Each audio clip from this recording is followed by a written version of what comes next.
Hi welcome back to my channel. আজকে বানাচ্ছি চিংড়ি মাছ দিয়ে পোলাও। অল্প সময়ে মাত্র কয়েকটা উপকরণ দিয়ে চটজলদি এই পোলাও বানিয়ে ফেলা যায়।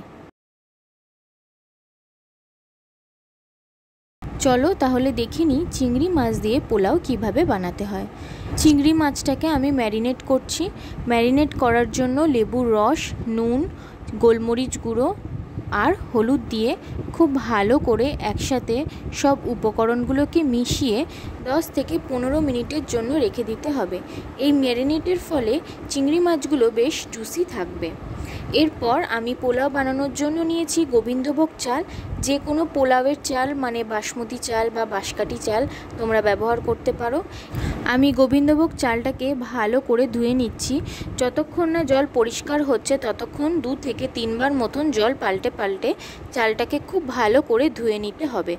চাল ধোয়া হয়ে গেলে চালটাকে জল দিয়ে ভিজিয়ে ঢাকা দিয়ে কিছুক্ষণের জন্য রেখে দিতে হবে, ওই 10 থেকে 15 মিনিট মতন। এরপর পোলাওয়ের জন্য মশলা কষানোর পালা। যার জন্য আমি একটা হেভি বটম সসপ্যান নিয়ে সেটাকে গরম করে তার মধ্যে সাদা তেল দিয়ে দিচ্ছি। সাদা তেলটা ভালো করে গরম হয়ে গেলে তার মধ্যে ডুমো ডুমো করে কেটে রাখা আলুর টুকরো দিয়ে খুব অল্প আঁচে আস্তে আস্তে আলুগুলোকে লাল লাল করে ভাজতে হবে।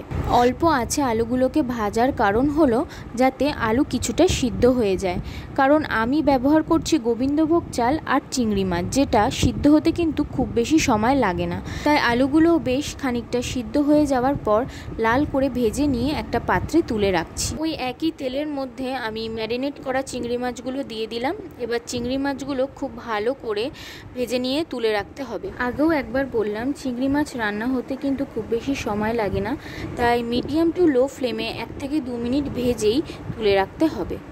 চিংড়ি মাছগুলো ভাজা হতে থাকুক, ততক্ষণ তোমরা আমার চ্যানেলটাকে অবশ্যই সাবস্ক্রাইব করো আর লাইক কমেন্ট শেয়ার করতে কিন্তু একদম ভুলো না। আর তোমরা কীরকম রেসিপি চাইছো সেটা আমাকে কমেন্ট সেকশানে অবশ্যই জানিও। আমি তাহলে নেক্সট সেই রেসিপিটাই তোমাদের সাথে শেয়ার করব। ব্যাস আমার চিংড়ি মাছ ভাজা হয়ে গেছে। এগুলোকে একটা পাত্রে তুলে রেখে ওই সেম প্যানের মধ্যে আরও কিছুটা সাদা তেল আর ঘি দিয়ে, ঘিটা গরম হয়ে গেলে তার মধ্যে গোটা গরম মশলা ফোড়ন দেব। এই গোটা গরম মশলার মধ্যে আমি ব্যবহার করেছি দারচিনি, তেজপাতা, এলাচ, লবঙ্গ।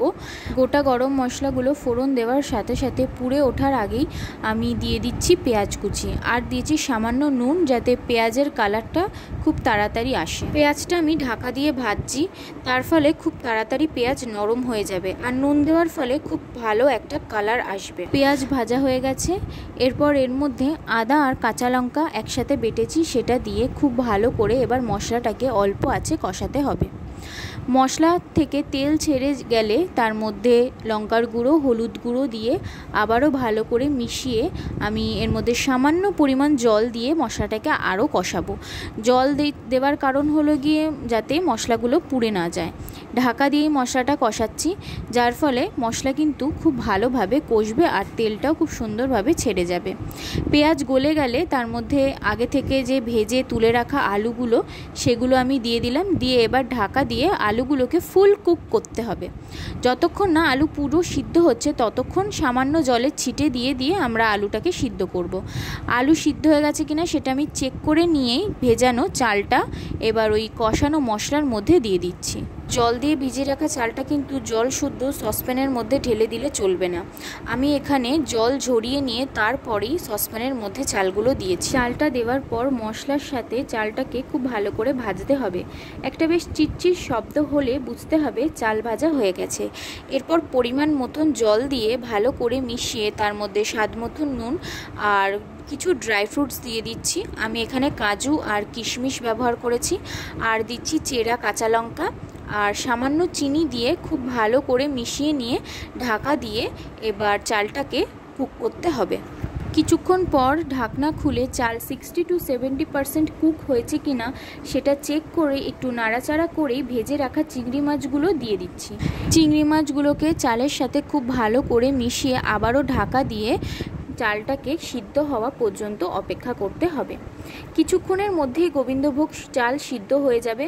গোবিন্দভোগ চাল সিদ্ধ হতে খুব বেশি সময় লাগে না, ওই 10 থেকে 15 মিনিটও বোধহয় সময় লাগবে না। এরপর পুরোপুরি সিদ্ধ হয়ে যাওয়ার পর আমার পোলাও রেডি। আমি ওপর থেকে ঘরে বানানো গরম মশলা, ঘি আর ধনেপাতা কুচি দিয়ে ঢাকা দিয়ে রেখে দিয়েছিলাম কিছুটা ঠান্ডা হওয়ার অপেক্ষায়। প্রথমে পোলাওটা বেশ আঠা আঠা টাইপেরই লাগবে, কিন্তু ঠান্ডা হয়ে যাওয়ার পর হাতা দিয়ে নাড়াচাড়া করলে একদম ঝরো ঝরো পোলাও হবে। আর তোমাদেরকে এখন জলের পরিমাণটা আমি বলে দিই। যতটা পরিমাণ চাল রান্না করছো তার থেকে ডবল জল দিতে হবে, মানে 1 কাপ চাল রান্না করলে 2 কাপ জল লাগবে পোলাও তৈরি করার জন্য, তবেই কিন্তু পোলাও ঝরো ঝরো হবে। রেসিপিটা কেমন লাগলো সেটা আমাকে অবশ্যই কমেন্ট সেকশনে জানাবে। Thanks for watching.